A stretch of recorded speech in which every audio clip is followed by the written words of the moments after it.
Apóstoles. Un evangelio de canciones que tocaban Om. La nota universal de nuestra clase. La casa del sol naciente. Las canciones de fogón de las juventudes viajando a ser carne de cañón.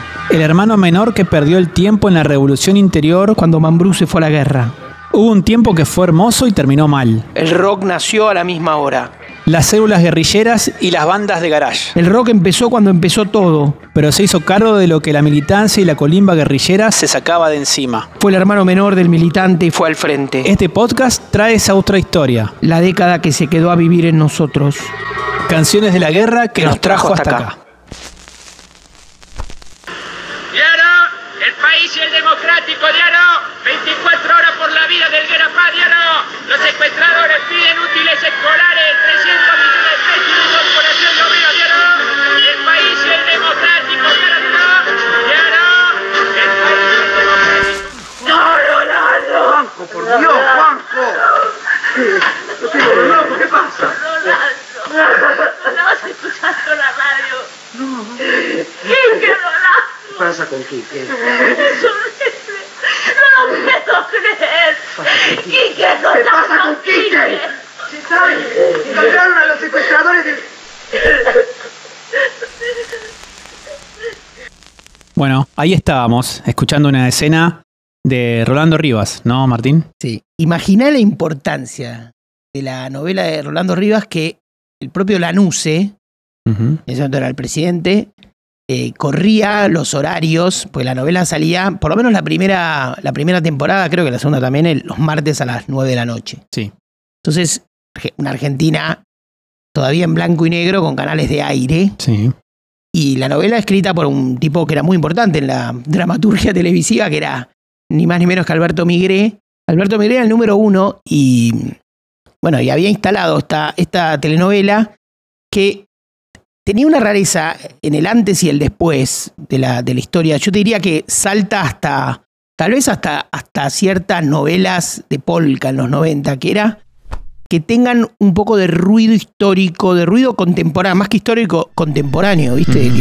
Que tocara tema la realidad. Sí.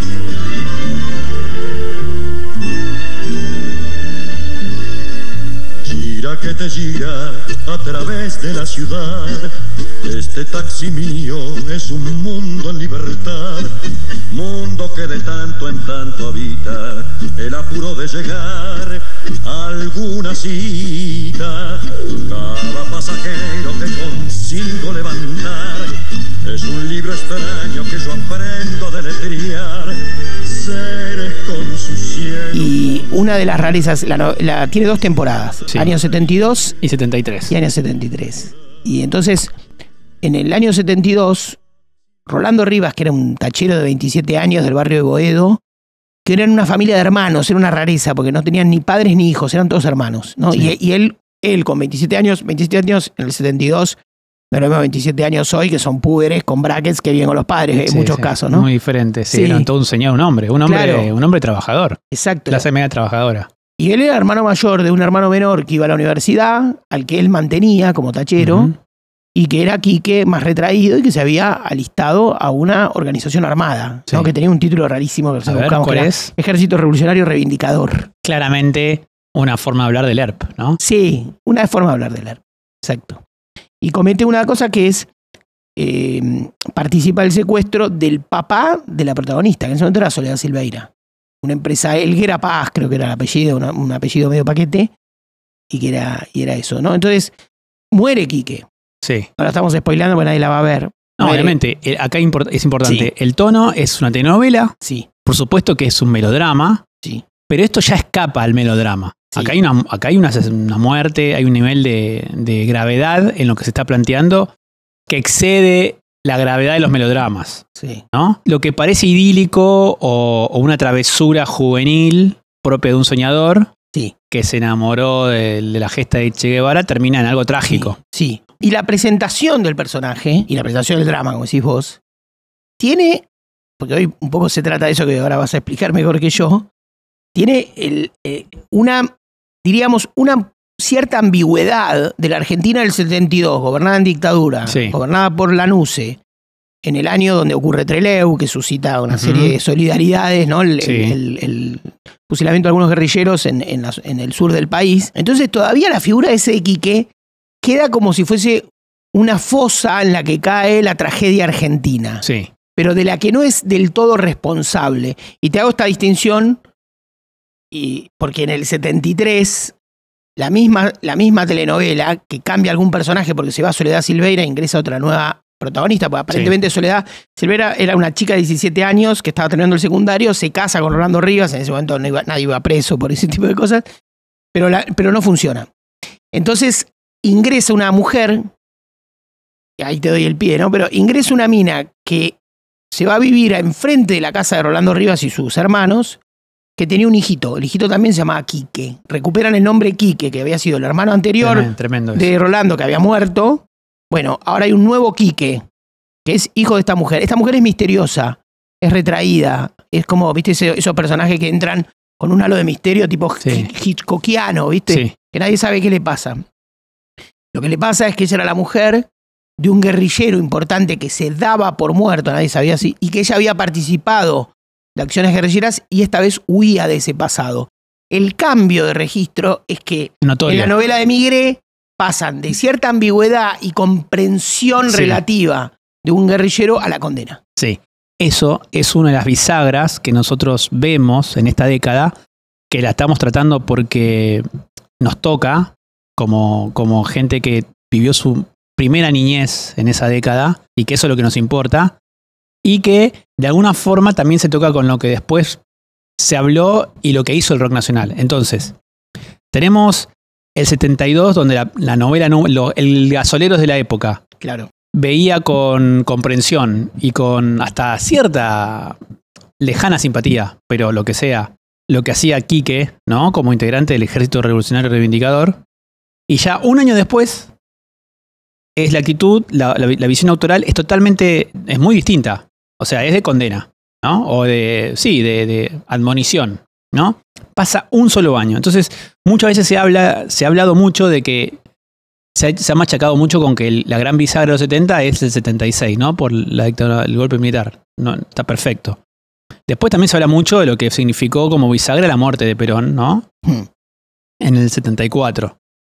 Pero a nivel humor social, lo que nosotros notamos, y eso también se va a ver reflejado en el rock nacional, es que el humor social cambió mucho antes que todo eso. Claro. Y cambió entre el 72 y el 73. En el paso del 72 al 73, hubo un cambio del humor social donde, por ejemplo, uno veía, yo me acuerdo que me tocó hacer notas sobre eso, me acuerdo una para el Cronista Comercial, para la revista Clase Ejecutiva, cuyo director, Fernando Gutiérrez, un gran periodista económico que ahora está en iProfesional, un genio, me hizo notar cómo muchas revistas de la época hacían propagandas cool fashion, que se usaban otras palabras obviamente, con modelos portando armas. Sí. Eso es una locura, o sea, es una locura total, que poquito tiempo después era impensable porque ya había un gran rechazo hacia toda esa, ¿cómo se puede decir? Estaba de moda, estaba de moda y dejó de estarlo. Así como estaba de moda y que era cool tener, eso está muy bien contado también, está muy bien contado en el libro Galimberti, de Caballero y Larraqui, donde cuentan cómo Galimberti era un tipo que se codeaba en ciertas esferas no de la alta sociedad, pero sí de las hijas de la alta sociedad, y como era un tipo galán. Después ya no. Ya era como el novio que no querés para tu hija. Pero en un momento llegó a hacer eso, ¿no? Bueno, Rolando Rivas lo muestra, y nosotros queremos en este capítulo, que se llama Figúrate que pierdes la cabeza, mostrar el paso, la transición entre esta adhesión de gente que no estaba involucrada, sino que veía con simpatía, y en menos de un año, yo diría que desde la caída de Lanuse hasta la primera vuelta de Perón, más o menos por ahí, en el curso de ese año la gente se da vuelta. Claro. Lo que hoy diríamos la opinión pública. No es poca cosa esto, porque es lo que hace que después de eso, muchas de las acciones guerrilleras o muchas de las acciones militantes o lo que sea, no tengan la respuesta esperada, giren en falso. Eso es fundamental. Y el rock nacional se hace eco. Esto lo vamos a contar ahora en este capítulo, ¿no? No, hay como puntos de conexión. Uno diría, ¿qué se construye en el 73? En toda esa primera escalada que significa la definitiva vuelta de Perón, que en realidad, sí, obviamente ya se cocinaba en el 72, obviamente. Pero finalmente vuelve Perón en escalas porque primero gana Cámpora, luego asume Cámpora y luego se precipita en la interna peronista y la vuelta de Perón, ¿no? Que va a elecciones y el pueblo argentino vota a presidente a Cámpora y ese mismo año vota a Perón. Sí. Con un salto importante de votos. Sí. Cámpora obtiene el 49% y de hecho Balbín decide no ir a una suerte de balotaje que había. Sabiamente Balbín, pues sabía que tenía todas las de perder y para no perder tiempo además, había participado en la Hora del Pueblo. Balbín, un dirigente para mí muy valioso en la historia de la política argentina. Para mí también. Pero en el 73 se vota a Perón y Perón obtiene el 60 y pico, ahora no sé el número fino, pero como nadie. 61, 90 y pico. En las proporciones argentinas, proporcionalmente el presidente con más votos en la historia argentina. Entonces, ahí uno diría, se arma una tregua. Sí. Una tregua social que es que van a las urnas los que rechazaban la acción armada y votan lo mismo que muchos de la acción armada, el caso de Montoneros o las guerrillas peronistas, ¿no? Sí. Una escena que es en el programa Polémica en el Bar, donde un Javier Portales con algo de pelo, y hay varios tipos ahí, un Fidel Pintos, a quien Perón, según el libro El Tata Joffre, contaba que Perón se sentaba a la tarde a mirar, mirar y a reírse a carcajadas de Fidel Pintos, que realmente lo poco que se puede recuperar es un humorista extraordinario. Bueno, y dice, bueno, nosotros desde acá, dice Javier Portales, vamos a adherir a la tregua social, ¿no? Y uno diría, también en ese espíritu de tregua, hay como una especie de, todos deponen armas. Es decir, deponen armas los que golpeaban cuarteles, vamos a decirlo burdamente. Sí, todos. Los que golpeaban cuarteles para que haya golpe de Estado con gobiernos que no les gustaban. Deponen armas los que de algún modo adhieren y empiezan a caminar hacia el pacto social que propone Perón. Claro. Bueno, muchachos, estamos en vísperas, a muy pocas horas ya de que asuma el nuevo gobierno, ¿verdad?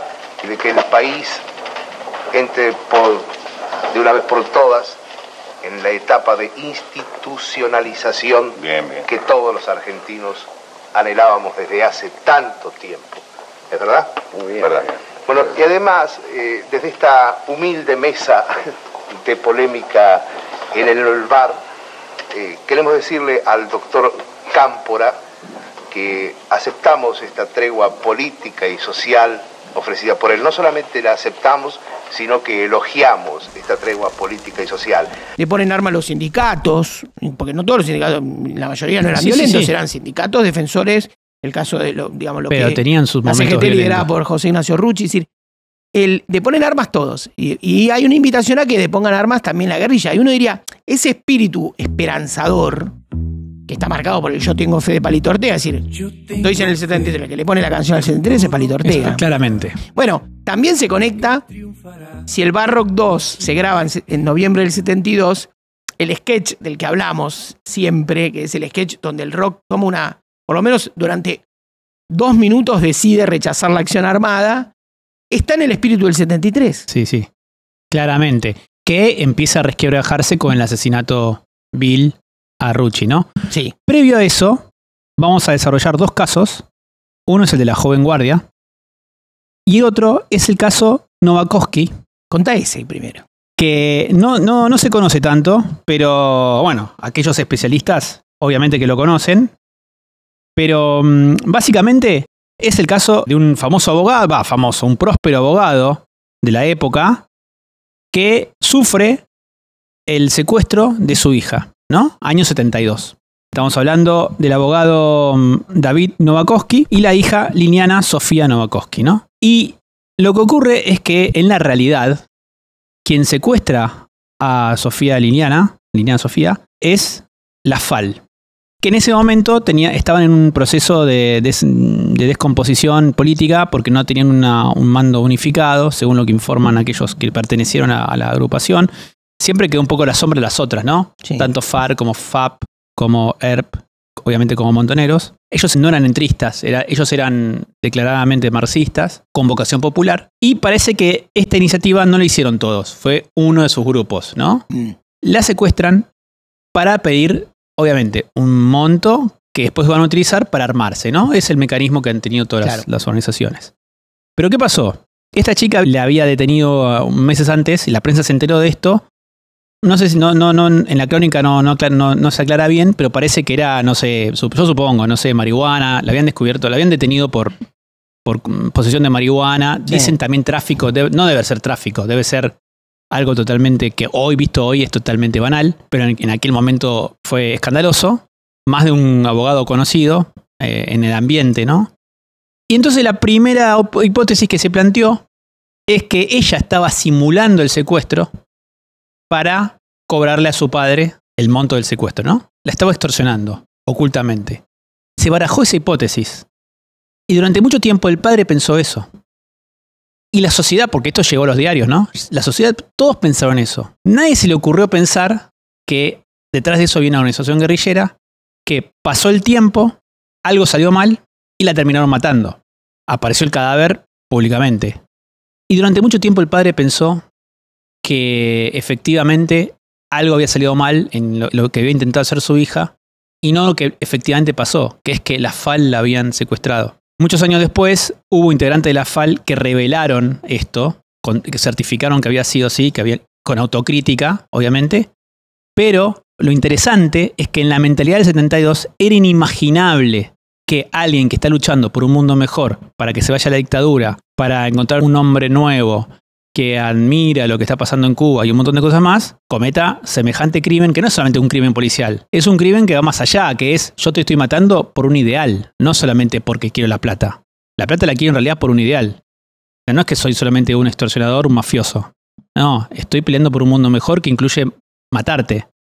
Entonces, eso era inimaginable en el 72. Pocos años después se volvió la regla. Claro. Pocos años después la sociedad lo rechazaba de plano. Por ahí hasta sobrepensaba eso y cuando no ocurría eso, por ahí era la AAA o era otra organización, pensaban que podía ser justamente alguien de una organización armada. Hay casos que son ambiguos justamente por esta situación. Además el secuestro tiene es como un método un poco compulsivo, sí. Y un poco, uno diría, un método de financiamiento, un método de extorsión. Sí. Un método de simulación, sí. ¿no? Es decir, el secuestro simulado también, o la trama sí. de la película Los Traidores, supone que es sí.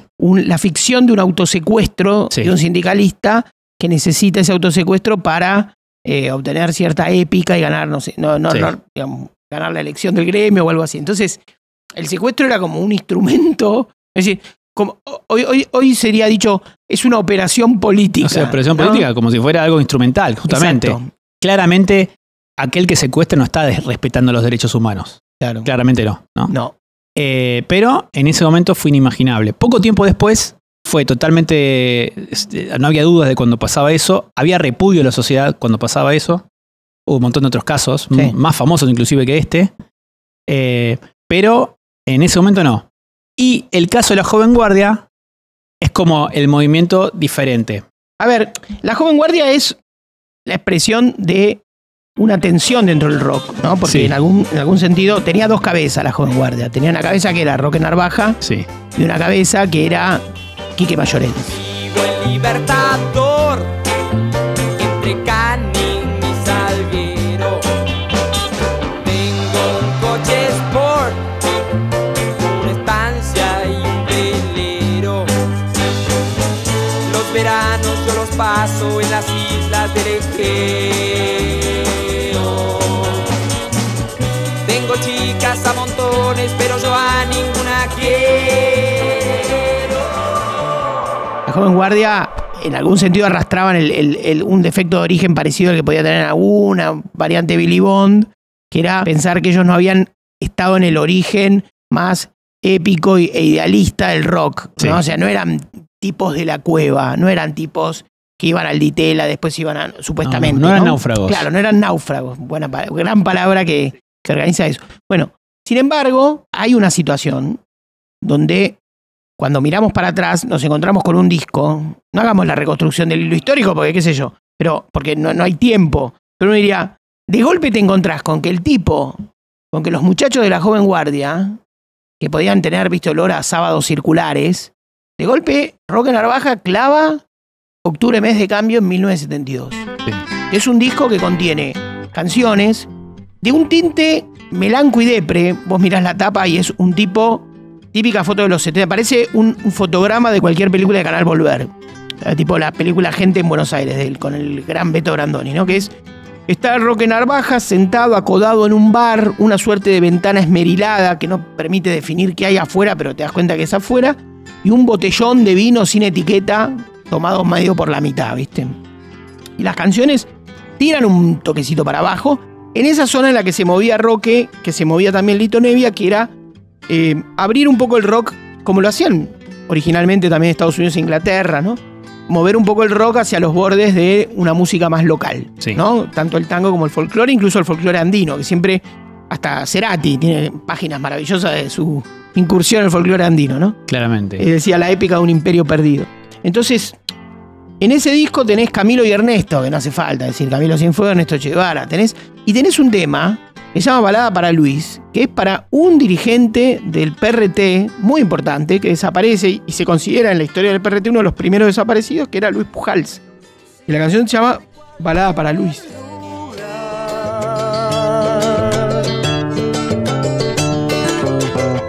Se acordarán de nombrarte para siempre junto a tu final.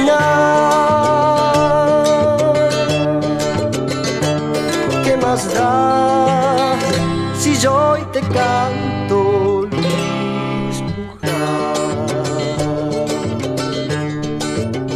Es un disco, hay algún tema más, Revolución Mi Amor, digamos, es un disco político, como no hay casi otro disco político con tanta nitidez. Lo loco es que vino de una banda comercial.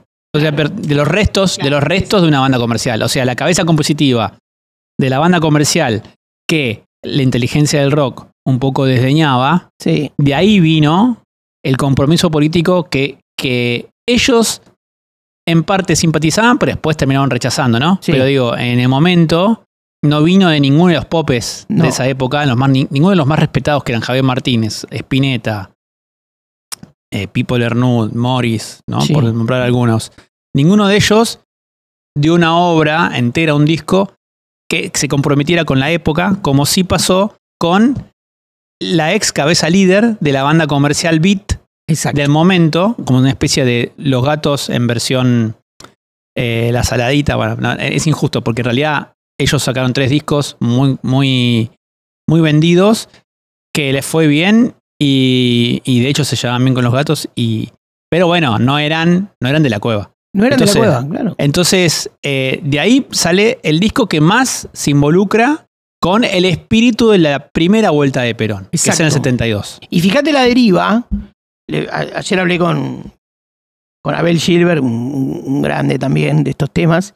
Yo le preguntaba, digo, ¿dónde enciende ese motor Roque? Me dice, bueno, probablemente la influencia de Quique Mayorens. ¿Y quién es Quique Mayorens? Quique Mayorens, que era músico, era bajista, había grabado. Después grabó, por ejemplo, tiro para algún nerd que anota, si es que lo hay, que es, por ejemplo, el grupo Cuero, que es un grupo de casi de afrobeat argentino alucinante en el que graba, creo que en el primer disco está Quique. Sí. Bueno, pero Quique es un tipo que termina militando en Montoneros. Y en el año 73 se involucra en el Sindicato de Músicos, que es una de las cunas o variantes de la izquierda peronista más cultural. Sí. ¿No? Ahí estaba Rodolfo García, y llevan en la lista y ganan el sindicato a Lito Nevia, nuestro querido Lito Nevia, ¿no? Al que hay que rescatar, ¿no? Rescatemos al soldado Nevia de las fauces de Alberto. Sí. Pero digamos, merece una reivindicación aparte del gran Lito. Pero Lito Nevia, que además, y te cuenta contaba Quique Mayorens, si escucha esto le mandamos el gran abrazo que merece, pero Quique decía,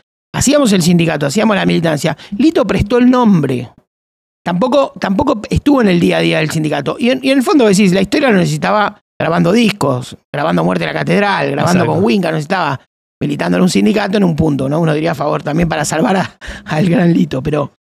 Y ahí armaron el sindicato y Quique se derivó hacia la militancia de Montoneros abierta, directa. O sea, todo el mundo sabía que Quique, finalmente, con todo los quilombos que le trajo, ¿no? Quique, que era parte también de la Joven Guardia. Claro, que era exacto. O sea, que era alguien que había conocido los mieles del éxito comercial juvenil. Sí. Lo más cercano que tuvo el rock, o digamos, el microambiente cercano que tuvo el rock, lo que venía después de eso era el Club del Clan. Entonces, después del Club del Clan venía este grupito que eran varios igual, claro, la música beat. Más grandes. Sí, claro. Sí, había varios. y uno de ellos era Joven Guardia. Bueno, de ahí salió la fuerza creativa que terminó plasmando en un disco el espíritu de época. Bueno, entonces tenemos, en el 72 tenemos 3 cosas que pasaron, o 3 objetos culturales, que son la escena de Rolando Rivas, como problematizando, mostrando cómo cambió abruptamente la opinión pública o la mirada de la telenovela más famosa, la que separaba el país. Tenemos a este secuestro extorsivo que la sociedad no podía admitir que fuera parte de una organización juvenil, de alguien que sea como, por ejemplo, el personaje Rolando Rivas. Y tenemos a la Joven Guardia, que eran los supuestos inocentes, los supuestos ingenuos, más que inocentes, los ingenuos, la música pasatista, no progresiva como la que rescataba Pelo, y la cabeza creativa y el bajista involucrándose cada vez más en el compromiso juvenil de la época, que era la vuelta de Perón y superar la dictadura de Lanuse, ¿no? Sí. Bueno, todo eso ocurre en el 72, en el tránsito del 73. Y de todo lo que estamos hablando, creemos que hay un tema de Almendra que refleja muy bien esta ida y vuelta entre estar presente con la época y dejarse perder. Figúrate que pierdes la cabeza, sales a la calle, sin embargo el mundo sigue bajo el sol, todo bajo el sol, debajo del sol.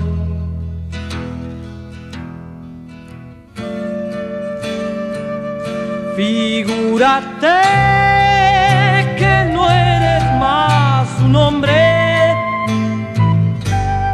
sales a la calle, sin embargo hay árboles como hubo ayer, calles como ayer, luces como ayer. En la plaza todo te parece igual, tú ya no eres hombre, pero llorarás si vas a perder tu amor. Alguien te ha dicho ya, aunque no eres real, vas a perder tu amor.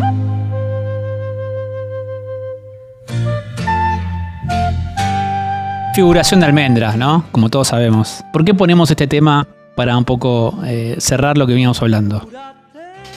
Yo creo que para mí acá hay como muchas cosas de Almendra, y te diría de Manal, sus primos, y en esa primera tonta rivalidad, hay una indagación generacional, ¿no? Uh-huh. O sea, que es un poco el quién sos, ¿no? Es decir, cuando vos escuchás de Manal, porque hoy nací, ¿no? Es un tipo que de algún modo tiene el documento quemado, ¿no? O sea, es el tipo que está entrando al mundo y dice, yo no tengo nada que ver con el humo de Auschwitz ni con el humo de José León Suárez, ¿no? O sea, es un tipo que se están dejando eso atrás. Son contemporáneos, bueno, los Almendra ni hablar, son contemporáneos al nacimiento de esa generación, ¿no? Uh-huh. O sea, entre el 67 y el 70 se produce la muerte del Che, el cordobazo, y el secuestro de Aramburu.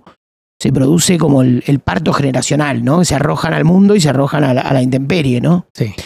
Con todas las paletas de colores juntos, ¿no? Es decir, desde la insurrección del 69, que es como el mayo francés argentino aparentemente, hasta el secuestro de Aramburu por parte de una organización armada que supera obviamente incluso la muerte de Bandor o otras muertes que podían ocurrir, y que es una cosa que incluso descontrola a los militares, porque los militares podían imaginar formas de geolocalizar la protesta social. Lo que no podían imaginar es la competencia con una suerte de ejército paralelo, ¿no? Con la guerrilla urbana, que es eso no, claro. Entonces, eso los descontrola, más allá de que hayan ido a la Escuela de las Américas, de la Escuela Francesa y la mar en coche, de golpe lo descontrola, porque además el modus operandi es finísimo, ¿no? Chico vestido de fajina, que después se sabe, salido de los colegios nacionales, de las buenas familias, no es una cosa que ocurre de acción católica. Claro, no es en los uturuncos, en los arrabales de Tucumán, ¿no? O sea, entonces, en medio de eso, también en paralelo, están estos pibes haciendo estas canciones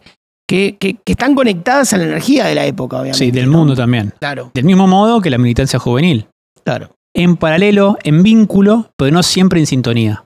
Claro, exactamente. Claramente, cuando Spinetta hizo el tema, no es que se está refiriendo a lo que nosotros estamos hablando en este programa, pero sí es lo suficientemente abierto, interesante y rico como para que lo podamos usar para ilustrar, ¿no? El tema habla de perderse, habla del hombre que justamente quiere salir de la maquinaria, que es una utopía de la época, ¿no? Una utopía anticapitalista. Sí. No necesariamente comunista, que ahí está la divergencia, ¿no? Están los que decían hay que salir del capitalismo, pero no para entrar en el sovietismo. Y otros que decían, bueno, está bien, si hay que entrar, hay que entrar. Bueno, toda esa discusión.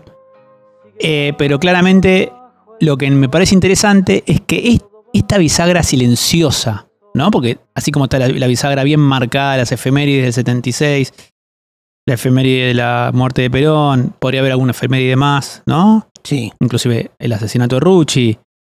Podríamos hablar... Mujica. El Mujica, el Rodríguez. Son todas efemérides muy marcadas que marcan... Parecen puntos de quiebre. Sí, puntos de quiebre que son verdaderos. No estamos relativizándolos. Sí, nosotros consideramos que hay otra bisagra que es más silenciosa, que es este pase del humor social, Sí. de cierta simpatía, hacia la desaprobación lisillana, que es lo que hace que terminen pedaleando en el aire las organizaciones de lucha armada. Y este tema de Almendra, para nosotros, refleja bien ese pase silencioso. Sí. Porque es un tema donde el protagonista no cuestiona, simplemente se indaga sobre sí mismo y ese tema de que, bueno, perder la cabeza. Se habló mucho de que, digamos, se ha escrito mucho sobre eso y no hace falta estar a favor o en contra para reconocer que muchos que vivieron esa militancia joven reconocen, en su autocrítica, reconoce que por momentos perdieron la cabeza. Hay de todo. Están los que dicen que no, que está perfecto, que volverían a hacer todo igual.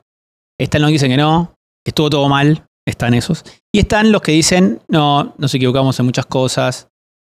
Era otra época. Bueno, hay muchas opciones, ¿no? Sí. Y me parece que el tema de Almendra pinta bien esa indagación y esa confusión y ese pase de un estado de ánimo social, un humor social, de un año al otro. Ahí hay un dato histórico que se reveló bastante cuando apareció la biografía de Galimberti, que porque uno podría decir, ¿quién era Spinetta mientras componía las canciones de Almendra? ¿No? Ese chico un poco angelical, lírico y bueno, con todas las características, digamos, clásicas del flaco Spinetta, ¿no? Y era él junto a Emilio del Guercio, que yo considero también un socio y un creativo, un músico fundador de Aquelarre, sí. Y bueno, era todo en Almendra era maravilloso, ¿no? Porque también estaba Delmiro Molinari, que fundó Color Humano, que es una banda de las que más me gusta. Estaba Rodolfo García, es decir, Almendra eran cuatro deslumbrantes, ¿no? Pero evidentemente el flaco Spinetta era el flaco Spinetta. Y había ido con Emilio del Guercio. Ambos pertenecían a familias de clase media porteñas, de colegio parroquial, como era el San Román.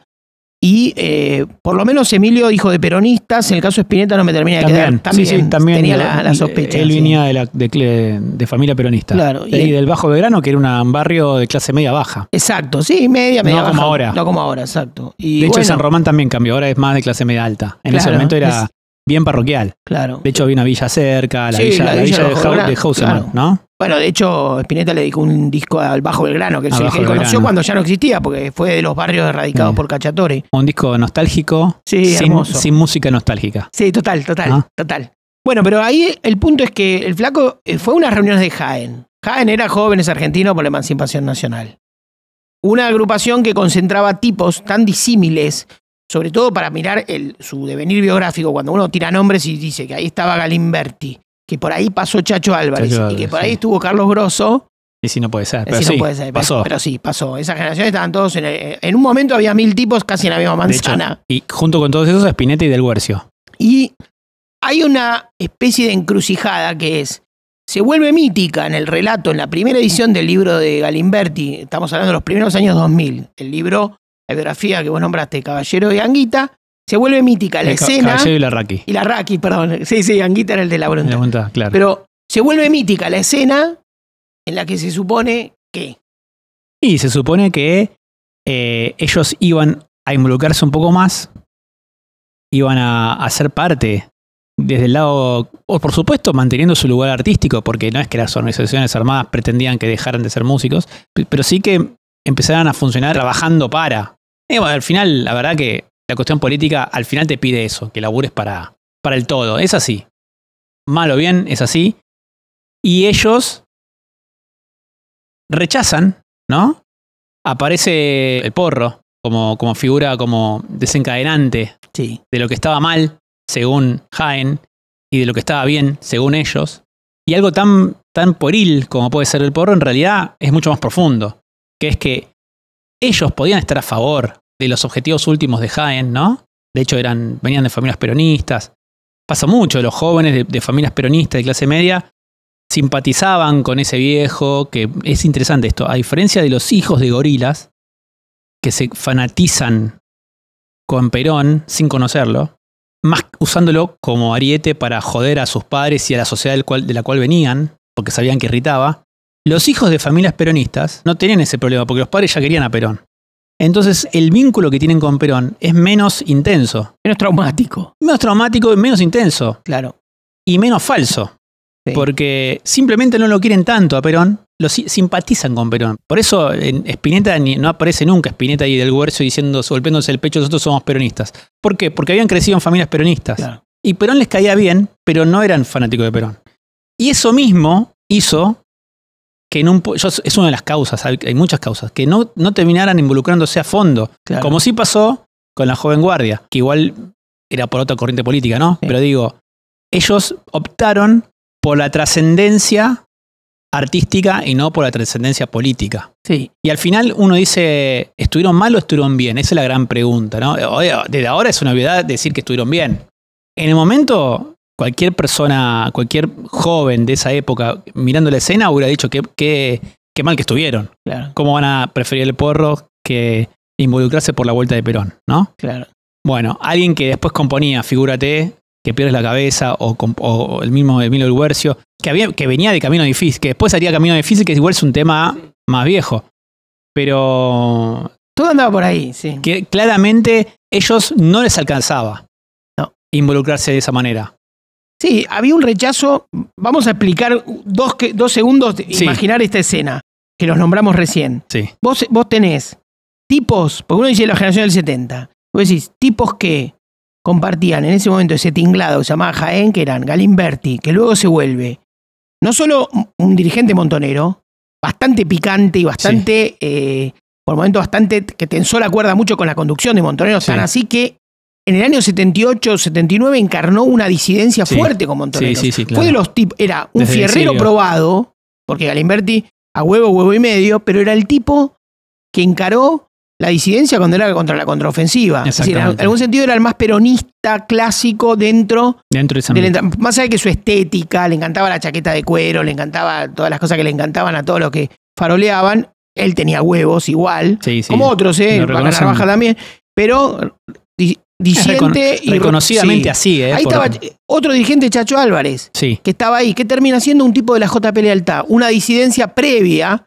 digamos, en consonancia con Perón. Sí.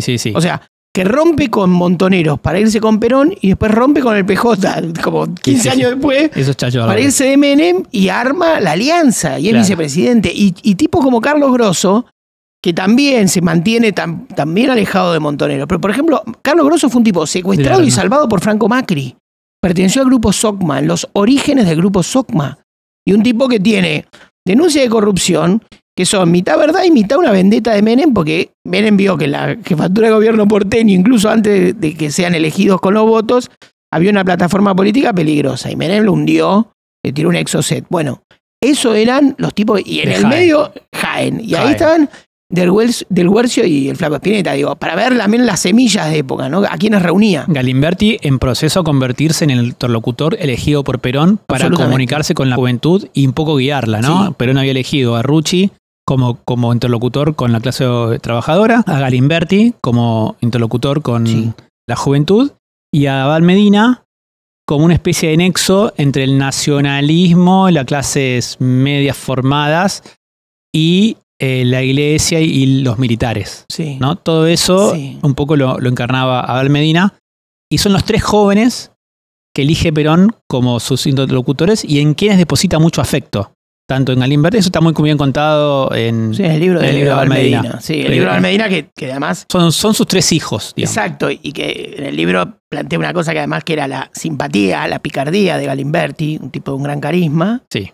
Y me acuerdo que había una frase muy buena en el libro que Perón le decía a Abel Medina, dice, esto hablalo vos con Galimba, o con el loco, no sé cómo, no recuerdo cómo le decía Perón, porque a mí me empieza a hacer monerías y me mato de risa. Eso está en el libro está en el libro de Abel Medina. Sí. Esta escena que estamos contando de la encrucijada, ¿no? De Dos Almendra con Jaén, está muy bien contada en la primera edición de Galimberti del libro, pero después fue refutada por Emilio del Guercio y se ve que algo pasó, suponemos que hubo una revisión, o sea, suponemos que los autores tomaron en cuenta lo que Emilio del Guercio rechazaba y no aparece tal cual lo que estamos hablando en las siguientes. O sea, uno va a comprar el libro ahora y no está esa escena. Claro. De hecho, en la edición que tengo yo no está esa escena, pero sí recuerdo haberla leído porque después apareció en el suplemento Soy de Clarín. En el momento fue muy comentada cuando salió y llegó al periodismo de rock, ¿no? Llegó al periodismo de rock esa escena que representa perfecto lo que nosotros queremos indagar en este programa, estos episodios, que es este encuentro lúdico y este encuentro vital entre la política, el rock, los caminos de la vida y los destinos del país. En este mismo instante, 2 manos semejantes a las que tenés puestas, donde se acaba el brazo, amasan el peligro, gatillan un balazo o encuentran una herida con sangre que la irriga, como esa catarata que vuelca tu corbata, en tanto que tus ojos me ven que estoy cantando, y mientras tus orejas se aflojan escuchando, hay ojos que revientan o apuntan, pero aciertan y vuelan 1000 orejas junto con las cabezas de audaces inocentes. Ahora exactamente y ahora en otro lado, mientras con tu zapato mi ritmo va siguiendo, hay gente sacudiendo sus botas en la mano. Qué animal, ¿no, boludo? Es algo... me encanta. Me estoy haciendo viejo y Miguel Cantiliano. Porque hay varias cosas para decir previas a entrar a qué era esta canción. La primera, comparativamente con, por ejemplo, con Roque Narvaja, que tenía la letrística política, como lo nombramos, hay una métrica, una eficacia en Pedro y Pablo, en Cantilo, muy superior. Que es muy superior. Muy Ahora, superior. Cuando vos ves la historia de ellos, de él y Durietz, otro grande, el dúo, nuestro Simon and Garfunkel, pero el dúo que se forja en las playas de Gesell y en la Fusa, gran lugar bohemio de Punta del Este. Bueno, Punta del Este era algo más que Ricardo Ford, quiero decir, ¿no? O que las playas del menemismo. Era un lugar donde podías ir Citarrosa, Eduardo Mateo, o sea, había alguna cosa más creme cultural, bohemia, rioplatense y brasileña. Pero estos tipos se forjan también en la métrica del café concert, de la canción espectáculo. De una canción que contaba una historia, que presentaba un tema, un asunto, un problema, ¿no? Que tenía sociología. Claro, que era una sociología barata, si querés. Barata, elemental, no eran Durkheim. De oficio. Claro, pero era Marilena Walsh, Nacha Guevara, esa cancionística. Horacio Molina. Horacio Molina, un grande. Pero un gran cantante de tango, además. Pero digo, tipos que podían tener una dosis de interpretación y de presentación de temas de la música ciudadana. Ciudadana, que te estábamos diciendo, que es el género. Y este primer disco, en realidad... viene de ahí. Claro. Porque el primer disco de Pedro y Pablo está dentro del rock, como podrías... ¿no? Sí, está, pero no viene del rock. No viene de la cueva, viene de la Fusa. Exacto. Ahí está el tema. Y eso hace que, desde el punto de vista estético, tenga otros ríos de los cuales bebe. Sí. Pero desde el punto de vista de lo que venimos hablando hasta ahora, es a ver, no digo que es el único, pero es un tema que claramente la ve. Si decimos que Figuración de Almendra representa bien la época, si decimos que La escena de Rolando Rivas también representa bien la época y cómo el lento pasaje, el silencioso pasaje de un humor social al otro. Este tema, que no fue tan conocido, estamos hablando de En este mismo instante, que fue el lado B de Los caminos que no sigue nadie, es así, es el lado A, es un tema de difusión que tuvo cierta repercusión. Este no tanto en el momento, hoy sí, a ver, hoy todos los que conocen rock nacional este tema lo conocen. El primer disco de Pedro y Pablo estaba lleno de éxitos y fueron acompañados por algunos simples que se sucedieron a ese éxito y lo precedieron. En este caso, entre el 70 y el 71 salió este simple, cuyo lado B era este, que antes de que la sociedad se desencantara con las buenas intenciones de los jóvenes militando por la vuelta de Perón y en el medio secuestrando a la hija de un abogado o secuestrando a un empresario, el tipo canta la justa en este mismo instante con frases como por ejemplo: en este mismo instante, a un joven delirante, la muerte lo desgarra. La muerte lo desgarra y yo con mi guitarra y ustedes escuchando. En este mismo instante, a un joven delirante, la muerte lo desgarra. La muerte lo desgarra y yo con mi guitarra y ustedes escuchando. Es imposible, por ejemplo, que yo escucho esto, que lo escribió en ese momento, o sea, en ese momento, no lo vincule con lo que después nos contó Juan Manuel Abal Medina respecto al remordimiento que sentía Fernando Abal después de haber matado, que no se lo podía sacar de la cabeza. Y en ese mismo momento, Miguel Cantilo lo estaba haciendo canción. Es increíble. Esto, a ver, lo estaba haciendo canción en forma crítica, ¿no? Antes de que la sociedad girara. Lo hizo antes. Es un verdadero profeta. Yo tengo una hipótesis para alguna vez, ¿no? Que es que el rock, por lo menos, si uno lo escucha acá en Cantilo, lo escucha en Morris diciendo el comunismo resultó complicado, ¿no? O sea, el rock casi que entendía a Perón. Entendía la vuelta, entendía la vuelta pacificadora. Sí. Cuando nosotros decimos cambia el humor social entre el 72 y el 73, pero en un 60 y pico % votan a Perón. También lo votaban los antiperonistas y le decían, bueno, calma estas aguas. Sí, claro. O sea, rearmemos un poco el país. Ese es el gran consenso que había conseguido Perón. Claro, sí, la muerte de Quique en el año 72, yo lo saco mucho de un gran libro, para mí un libro fundamental para entender muchas cosas, que es el de Sebastián Carasay, Los años 70, la gente común, que más tuve el honor de tenerlo de profesor, pero gran libro. Ese momento televisivo, o sea, hubo millones de personas en la Argentina que en ese momento de muerte, la muerte de Quique, que después viene la muerte del empresario, es decir, el que aparece como se abre la fosa en la Argentina. Es un momento donde Migré logra teatralizar el drama que se venía. Además, en unos años, recordemos, entre el 72 y el 73, en los años 60 y 70, entre un año y otro, los saltos eran cuánticos. Hoy ahora pasan 5 años y cambió una red social, ¿no te das cuenta? Sí. ¿No? Es decir, los Beatles graban Help en el 65 y en el 66 Revolver. En el medio es como que el hombre fue a la luna y volvió 10 veces, porque es increíble, el salto revolucionario en cuanto al avance artístico es fundamental. Bueno, lo pasa con Pedro y Pablo, claro, que pasan del Café Concert, la canción francesa o los arreglos orquestales, a con esa, ¿no? Que es hippie. Pero tal cual. Igual, en su versión de su canción ciudadana, los tipos la vieron, son los dos, porque Jorge Duriez también es parte de todo esto. Total. La vieron de una manera que la sociedad todavía no lo podía ver. Que es la mejor forma de catalogar la potencia de un artista. El mensaje de ellos, si es que había un mensaje, porque también en el rock, y esto está muy claro en Spinetta, ellos rechazaban la música comercial, pero también rechazaban la conversión de su arte en arte panfletario. Claro, sí. Eso es una constante en la música rockera, aunque haya canciones un poco panfletarias. Sí. Cantilo las tuvo, Marcha de la Bronca. Pero ¿qué pasa? Lo presionan. Le dicen, loco, aflojá. Él tiene a premios y le un montón de canciones que ponen en medio los dedos en el enchufe. Pero ahí, cuando graba en este mismo instante, es un momento de reflexión. Es que él baja un cambio y se plantea algo más profundo que la Marcha de la Bronca, que igual dice sin fusiles y sin bombas. Notable línea. Claramente. O sea, sigue siendo vigente esa canción. Exacto. Pero él dice... No quedó fechada. O sea, puede quedar fechada una canción que estuvo muy famosa, que no se escucha tanto. Pero lo que está bajando, la idea que está bajando, sigue vigente.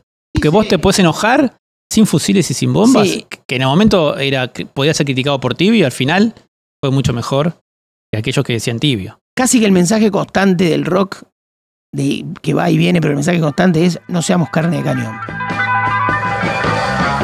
Hasta el próximo episodio.